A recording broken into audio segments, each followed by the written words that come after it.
From A&E, this is Biography.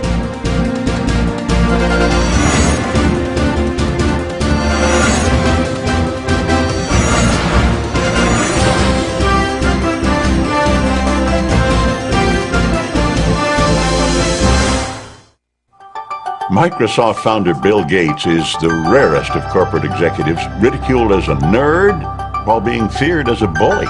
The Justice Department accuses Bill Gates of tactics that have unfairly shut out the competition.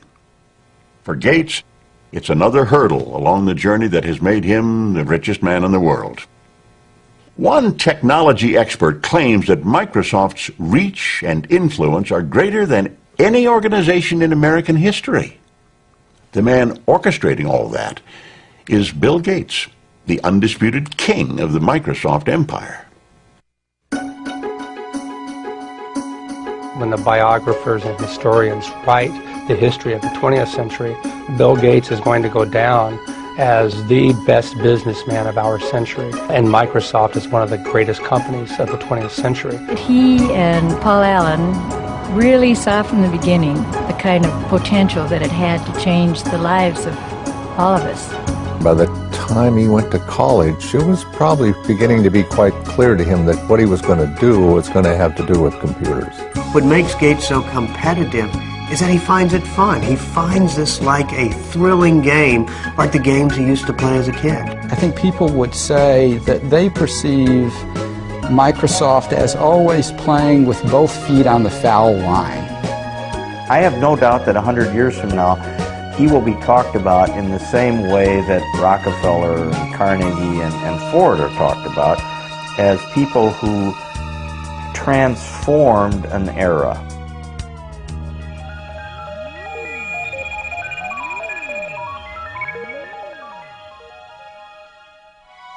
The values that shaped Bill Gates as one of the business titans of the 20th century go back to his roots in the great Northwest. Bill's great-grandfather, J.W. Maxwell, founded the First National Bank in Seattle. The Maxwells enjoyed their privileges and social position, but were never ostentatious about their wealth. Their son Willard, also a banker, and his wife Adele, who had a passion for playing cards, were among Seattle's top civic leaders. Their only child, Mary, was a lively, intelligent girl who made a name for herself as a student leader at the University of Washington. Athletic and outgoing, Mary Maxwell was sometimes referred to as Giggles. Her drive and energy struck everyone who came in contact with her. There tends to be a handful that is right at the core of the action. Mary was at the core of the action. Mary was unaffected, straightforward, charming, but immensely determined. It was at the university that Mary Maxwell met and fell in love with a quiet, scholarly young man, Bill Gates, Jr., who would go on to become one of Seattle's most prominent attorneys. When Bill and Mary wed in 1951, she decided to give up a career as a teacher to raise a family and devote time to charitable work. The first of the Gates' 3 children, Christy, was born in 1953.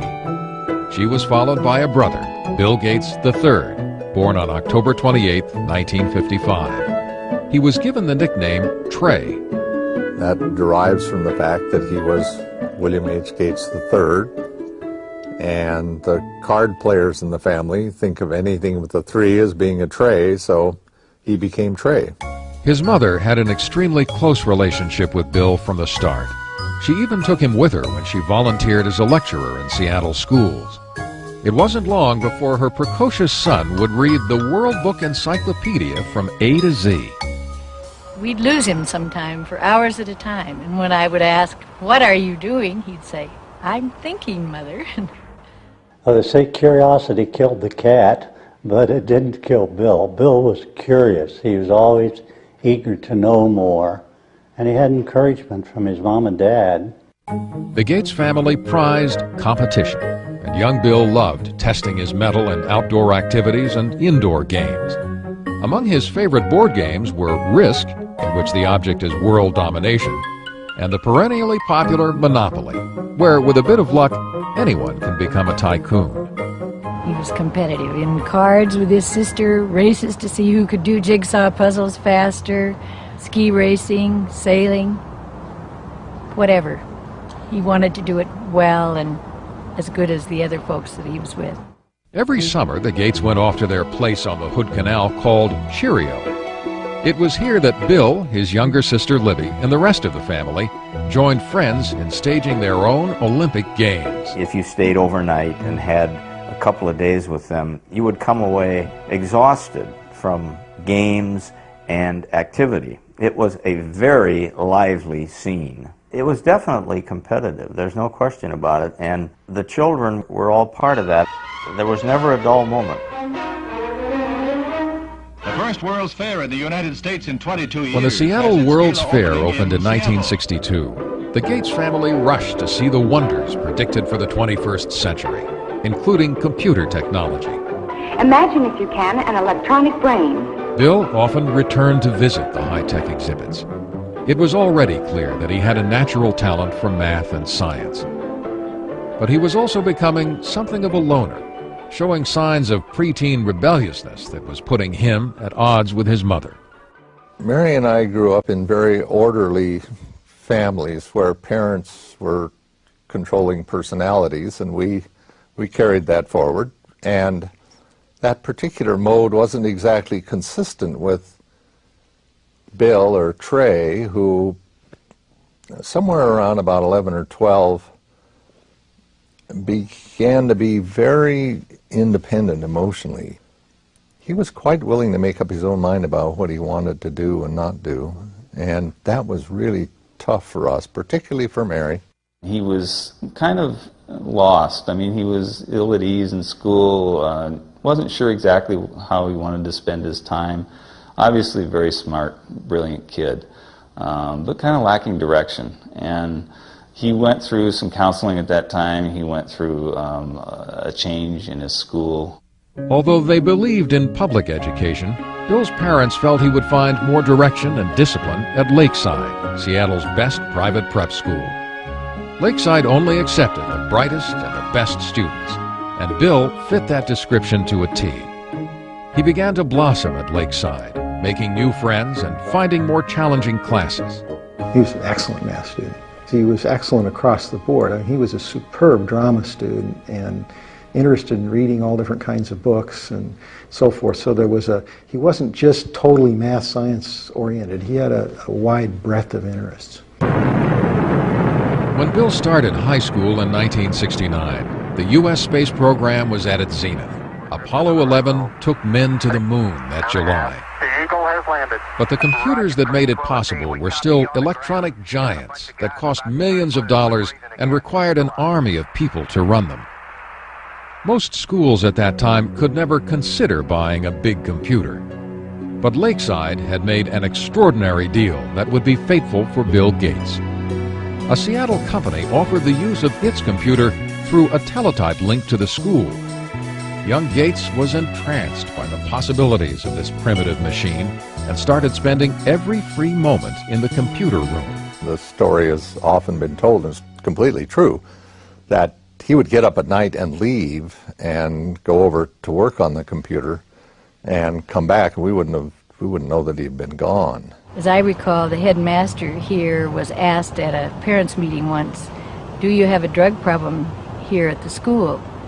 And his response was, "No, I don't think we have a drug problem, but we do have a number of students that are hooked on computers." Bill Gates shared this addiction with upperclassman Paul Allen, who could not have been more different from Gates. He was not only 2 years older, but substantially larger. Where Allen was quiet and contemplative by nature, Bill could be shrill and confrontational. Nevertheless, this odd couple was destined to make history together. They bonded by writing software code together, and somewhat competitive, Paul Allen and Bill Gates. They every now and then would have fights. At one point, Paul Allen kicked Bill Gates, who was a little bit younger, off of the little group they had who was writing software, but then he realized that he needed Gates back. He couldn't do it without him, and Gates said, "Well, I'm happy to come back, but this time I'm going to be in charge." By 1970, when Bill was just 15, he and Paul Allen went into business together. The two boys netted $20,000 with Trafo data, a computerized program they created to measure traffic flow in the Seattle area. Although Bill had the luxury of family money, he was determined from the start to make his own fortune. The father of one of Bill's boyhood friends said Bill always had a nose for the dollar. Even as a kid, he knew the value of a contract, and even had a contract to use his older sister's baseball mitt that was signed in a legal document. In the summer of 1972, at the age of 17, Bill went to Washington, D.C. to work as a Senate page. This exposure to politics and government would come in handy later on. Back home that fall, he took a leave of absence from school when he and Paul Allen got their first real jobs with a computer company. They began talking about starting their own company, but the Gates insisted that their son finish high school and attend college. His mother used to worry that he was socially awkward. Well, maybe he was, but he had other things on his mind, and he was not rude, he was not abrupt. He was marching to a different drummer. He's a genius, and he has a different agenda. Bill graduated from Lakeside in 1973, and his parents took great pride in his acceptance at Harvard University. But his destiny had already been set in motion, and it was computer-driven. In the fall of 1973, Bill Gates said goodbye to his family and Seattle and headed east to Cambridge, Massachusetts. As a freshman at Harvard, he thought briefly about preparing for a career in law, but no course of study ignited his imagination like his work with the computer. Bill was somebody who was always very determined to do what he was interested in doing. The things that he was less interested in, which often included his academic classes, he tended simply to coast and get by on talent. I remember there was a course in Introduction to Greek Literature where he'd really done, as best as I could tell, none of the work during the year. Stayed up all night the night before the exam, slept through part of the exam, and still got a B. It was not surprising that Gates fell asleep in an exam. Between classes and time spent at the Harvard Computer Center, he seemed to be on the go 24 hours a day. He was always very focused on whatever it was that he was doing. He could come into his room, not get undressed, just kind of lie down on his bed, which of course would be not made because he had never had time for that, and just fall asleep. Door open, fully clothed, lie down, sleep, and then when he's refreshed, boom, back up at it and whatever the next thing was. Bill paused long enough to make some lasting friendships at Harvard, but his social life was still not a priority. He dated only occasionally, with varying degrees of success. I interviewed several women who had dated Bill just briefly, and one told me the very first question Bill asked her was, "What did you score on your SAT test?" You know, this is not exactly, you know, what a young woman wants to hear. For Bill Gates, though, he had scored a perfect 800 on his math portion of the SAT, and this was a matter of pride with him, and he wanted to make sure whoever he was dating, you know, had scored a pretty high grade. Bill did shine in math, but typically when he found that he was not the #1 math student at Harvard, he decided against becoming a mathematician. While he kept his academic options open, he picked up some new skills outside of class. Spent a great deal of time playing pinball, video games, and especially poker, which was something that we all did a lot of back in college. And you know, poker, of course, is a very competitive game, and in many ways, perhaps the best preparation for the business world that one could imagine.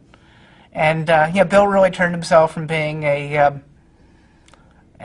player whom people would take advantage of to a very good poker player. But it was Paul Allen, Bill's former schoolmate and business partner, who delivered Gates' biggest stroke of luck. Allen had moved to Boston from Seattle for a job. In December of 1974, he picked up a magazine in Harvard Square. The cover of Popular Electronics announced the arrival of the world's first mini-computer kit, the Altair 8800. He rushed to show it to Bill. Gates and Allen knew instantly that the day of the personal computer had arrived. They saw that this was going to be an incredible force, an incredible dynamic for the society, and recognized the moment. The Altair was made by a small company in Albuquerque, New Mexico, not far from the former atomic testing grounds at Alamogordo. Ed Roberts, who ran the company, was looking for someone to create software to run on his unique little computer. Gates and Allen convinced him that they were the ones who could do it, and worked day and night at the Harvard Computer Center for 2 months. In February of 1975, Paul Allen went to Albuquerque to test the program he and Gates had completed. When he loaded the Altair with what Bill Gates called the coolest code I ever wrote, it worked. The importance of that moment would have an historic impact on the software industry.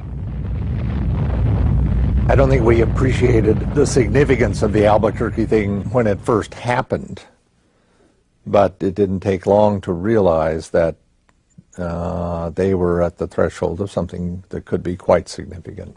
For 19-year-old Bill Gates, life would never be the same. In the summer of 1975, he and Paul Allen formed Microsoft. Their ongoing work with Ed Roberts' company became so consuming that Bill dropped out of Harvard just before his senior year and moved to Albuquerque. Mary Gates was deeply disappointed by her son's decision. We told him that we'd put some money aside for him to attend school, and if he didn't finish in a few years, we'd have to make some other use of those funds. And by that time, he allowed us out. That would be okay. He'd probably be able to afford to go back if and when the time came. Bill was certain that he'd made the right decision, but making it in software wouldn't be so easy. The personal computer scene at that time was populated by users who were eager to share new information and software without paying for it. It was a practice that put Bill at odds with his peers. Hey, there's a bunch of high school kids and college kids who were doing something very non-mainstream. And Bill was very unpopular because he said, hey guys, don't steal this stuff. We made it and we own it. And that was... yeah, he was one of the business guys in what was a lot of geek hackers. In fact, Gates wrote an open letter to computer hobbyists chastising them about making copies of Microsoft's program. He stated, "As the majority of hobbyists must be aware, most of you steal your software. Hardware must be paid for, but software is something to share. Who cares if the people who worked on it get paid? Is this fair? But those who have been reported to us may lose in the end." He was looked at as kind of a renegade, and it was different, a different ethic than prevailed at that time. But I'm not sure that the software industry would have evolved in anywhere near the way it has without somebody standing up and saying that that was necessary. Bill had also been battling with Ed Roberts, who considered him spoiled and obnoxious. The two disagreed about almost everything, and Roberts was a formidable adversary. Ed Roberts was a massive man, something like 6'6", weighed 300 pounds. Here Bill Gates was. He formed Microsoft at age 19, and he looked like he was 13 years old. He was standing up to this bear of a man, going face to face with him and screaming and shouting matches. A final confrontation came in May of 1977, when Roberts sold his business, and Gates had to sue to keep the software he and Paul Allen created for the company. Gates won. We take a hard line on software. Microsoft expanded into new software languages, and Gates and Allen started to sell their products to other computer companies. At the end of 1978, with sales approaching the 1 million mark, they moved Microsoft from Albuquerque to Seattle. Bill was glad to be back and went into high gear to promote his hometown company. We always design with the future in mind. Our research people are always tracking the latest in hardware and software technology. It was Bill Gates who was actually the real marketing genius behind Microsoft. Early on, he was the one who was actually going out on the road and trying to sell this company and its software. And oftentimes, he would take his mother with him on these trips. Bill's highly respected and well-connected mother would come to play a pivotal role in his early career. Mary served on a number of corporate boards as well as the University of Washington. She was on the National Board of United Way. Also on the National Board of United Way was the CEO of IBM, which is how her son met the CEO of IBM, through her. What would your ideal home computer be like?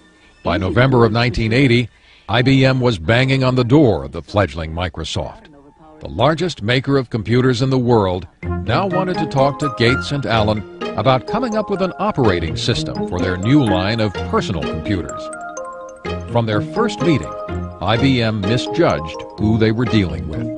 He looked like a sub-teen, you know. He was skinny, had a real mop of hair, you know, kind of casual, and basically people didn't take him seriously as a business person.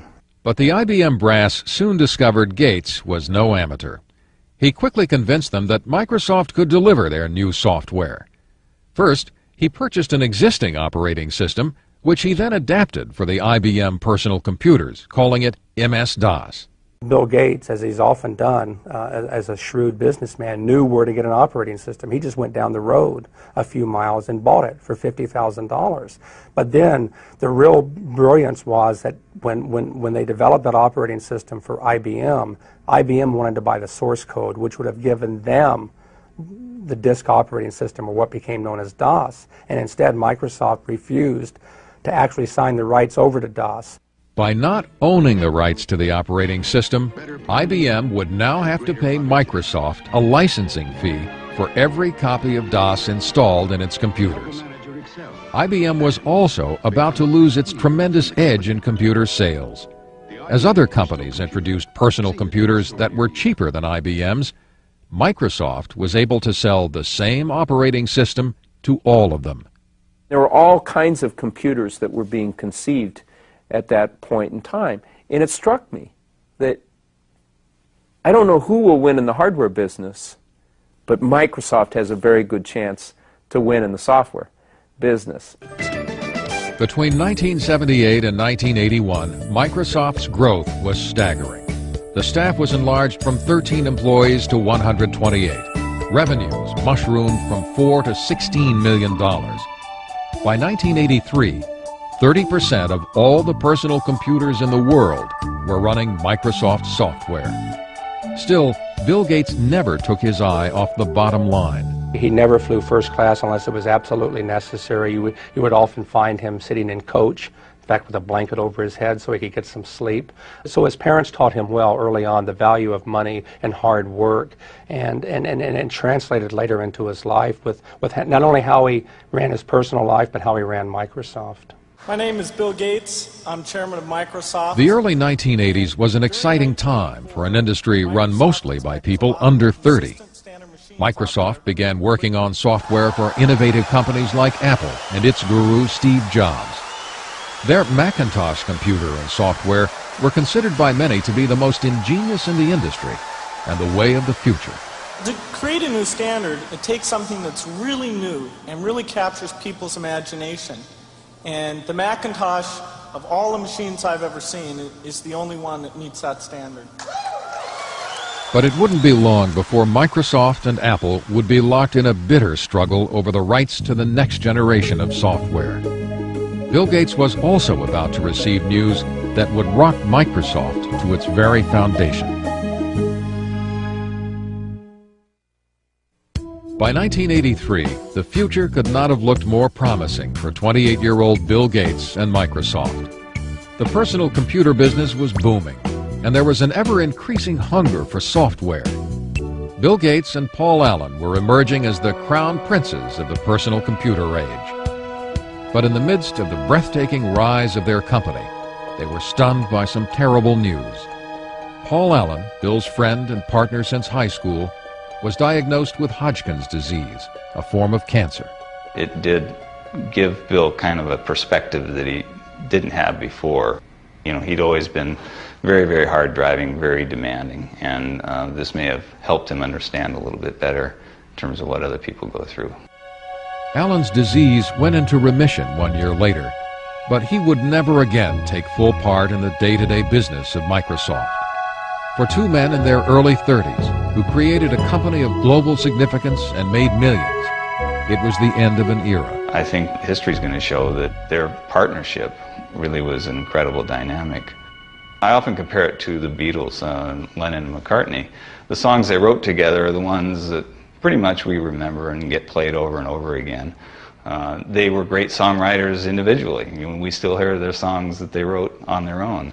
But somehow together they were even greater than the sum of their parts. And Paul and Bill were like that. By 1984, Bill Gates had become the singular face of Microsoft.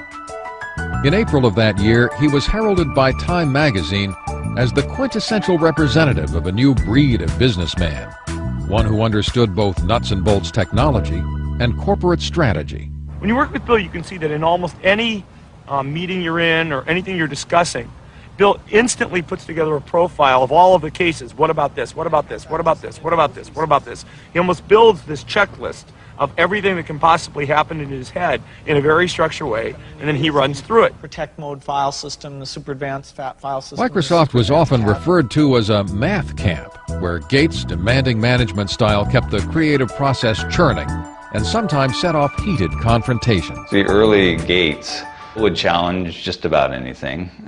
He'd call things the stupidest idea you'd ever heard. And part of it was to test, to see, well, okay, if you disagree, you've got to convince me that it's not the stupidest idea in the world. A constant challenging of ideas was required to stay on top in an ever-changing industry. Gates surrounded himself with a team that shared his relentless work ethic. Certainly when we are working to release a software product, we are sleepless in Seattle. There's a story about Bill from Miriam Lubau, his assistant. She was new to the company. She came in one morning and she didn't know if she should call police because there was this guy sleeping under a desk. But it turned out to be Bill. The effort was paying off. Microsoft posted more than $140 million in sales in 1985. But inevitably, running a company on a round-the-clock schedule took its toll on Bill's social life. He did manage to have one steady girlfriend in Jill Bennett. She told me that it was difficult maintaining a relationship with somebody who was working, 3 days straight without sleep. Oftentimes he would end up on her doorstep, half dead. In 1986, Gates introduced Microsoft Windows. It would become the company's signature program. Critics quickly noted that in its use of a mouse and icons, it bore more than a passing resemblance to the Apple Macintosh operating system, considered to be the most user-friendly. If you know how to point, you already know how to use it. Macintosh, the computer for the rest of us. Apple had given Gates full access to their technology while he was working on new software for the Macintosh computer. Gates advised Apple early on that they should license their software. But Apple was more interested in selling computers than software. They ignored the suggestion. Once again, Gates took advantage of an opening and ran with it. In this industry, we compete and we collaborate at the same time. Bill once had a conversation with me, says, I'm a competitor, so even though I'm a friend, don't tell me information that you don't want me to use against you, because I'm going to compete with you, and if you tell me something that's useful in competing, I'm going to use that information. Apple decided that Gates was not going to take a bite out of their business and threatened to sue over Windows. Gates, in turn, said he would withhold Microsoft software Apple desperately needed for its computers. In the end, Microsoft overpowered Apple in the courts. Eventually, Microsoft prevailed by showing that even though there were similarities in the way that the two computers operated, each individual function of Windows was markedly different from each individual function of the Macintosh. Even though the first version of Windows was far from perfect, it gave Microsoft a new financial and creative base. In 1986, Bill Gates took his company public. He held 45% of the stock, which made him a billionaire at the age of 31. Still, Gates never felt secure about the status of his company. He doesn't want to fail. And when you have that kind of a fear, when you're always looking in your rearview mirror to see who might be, creeping up to do in Microsoft on a given day, it just consumes him, and it makes him certainly the most competitive human being in the personal computer industry. He's driven. It's white-hot intensity. Gates was also gaining a reputation for being ruthless, and some powerful forces began to line up against him. IBM was taking a closer look at the popularity of personal computers and had the punch to knock Microsoft out of business forever. By 1987, Bill Gates was certainly one of the youngest billionaires in the world, and Microsoft seemed to have an open field in providing software for personal computers. But he was about to face a serious crisis. Now that PCs had taken off, IBM chose to make a big push with its own operating system to replace DOS, which it licensed from Microsoft. It was called OS/2. We were concerned whether we could weather the storm, so to speak, especially given the fact that this was a big storm. IBM, a very powerful company, a lot of software people, a lot of cash, a lot of resolve to potentially put Microsoft out of the operating system business. Ironically, Microsoft played a role in developing OS/2, but Bill Gates was not about to abandon his own software. He decided to stake his company's future and his own reputation on the Windows software his team continued to upgrade, even if it meant losing IBM as his biggest customer.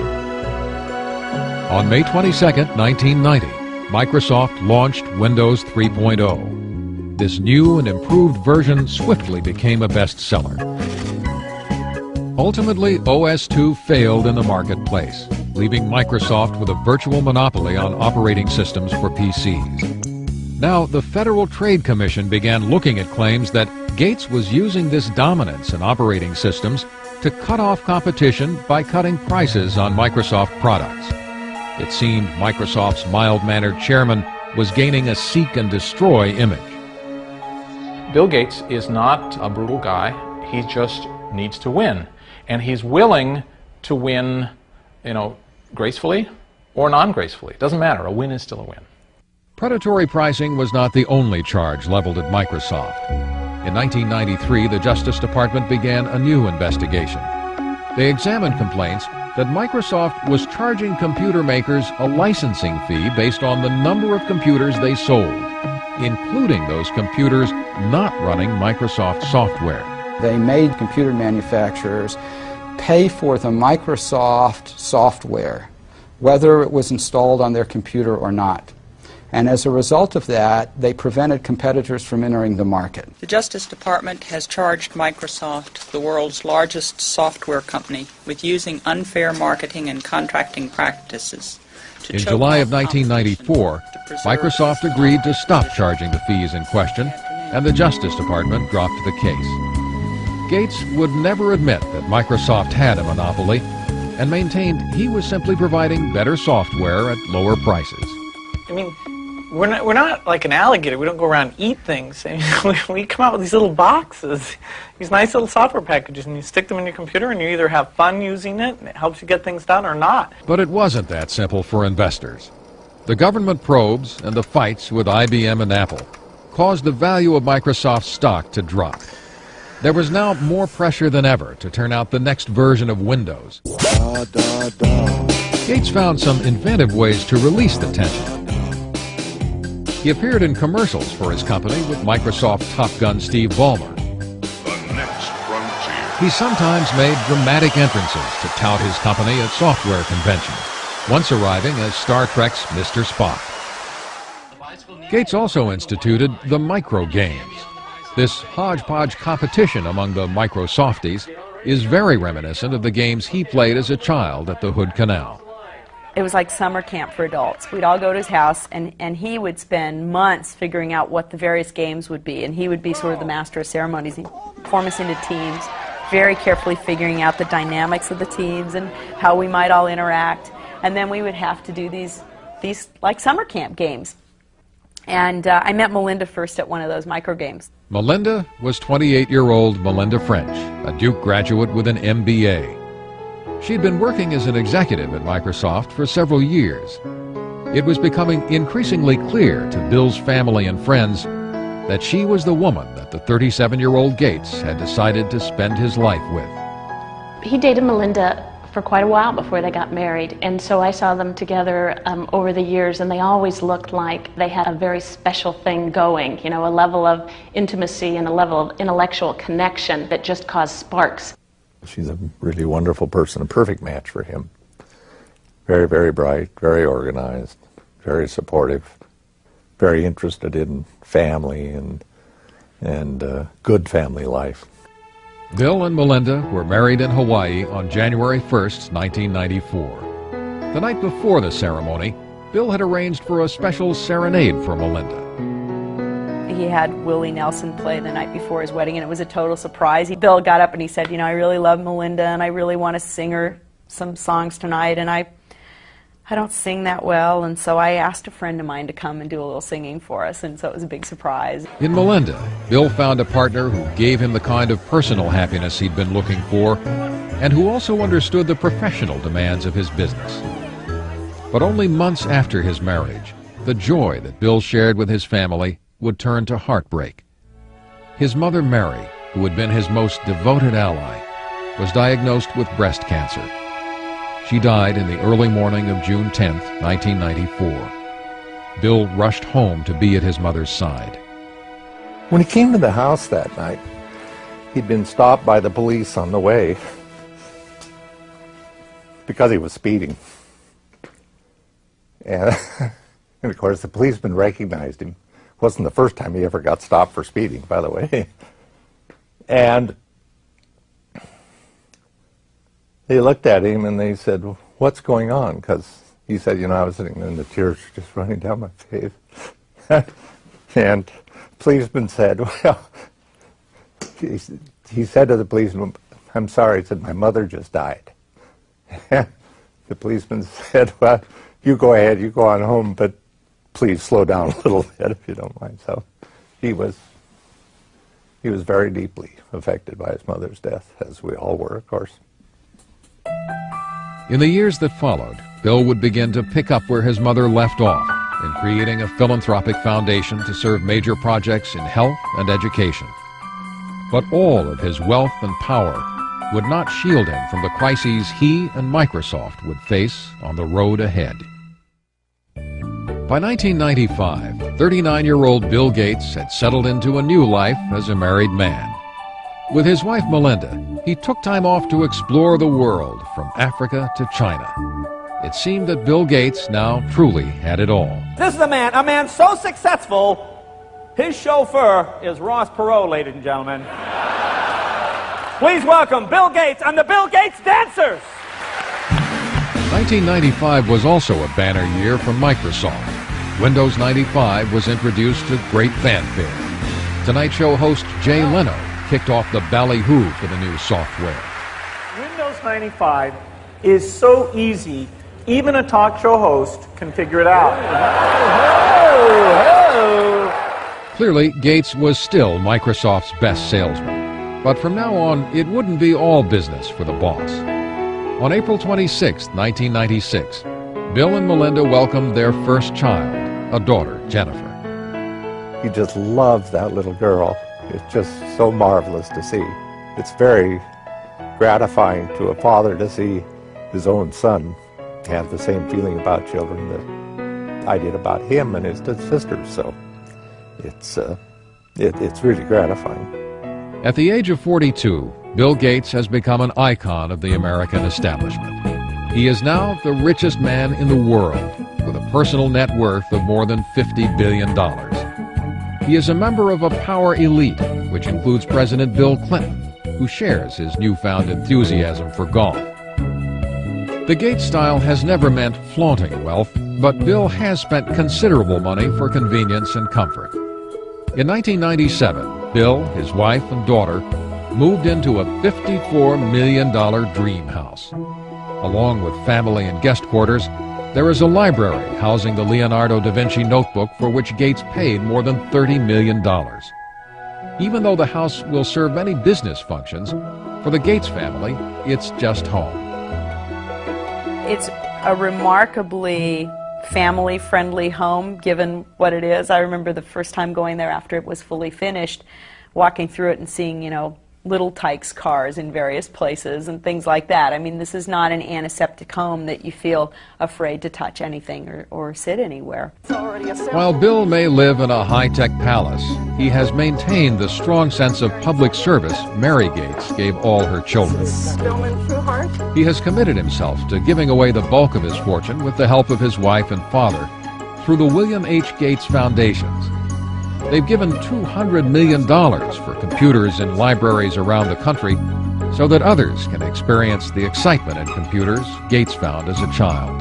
Not everyone in this country can afford access to a computer, and it just makes him realize that offering that kind of access to all citizens, be they 12 years old or 92 years old, will allow everyone to pursue that same excitement that he had as a youngster at Lakeside.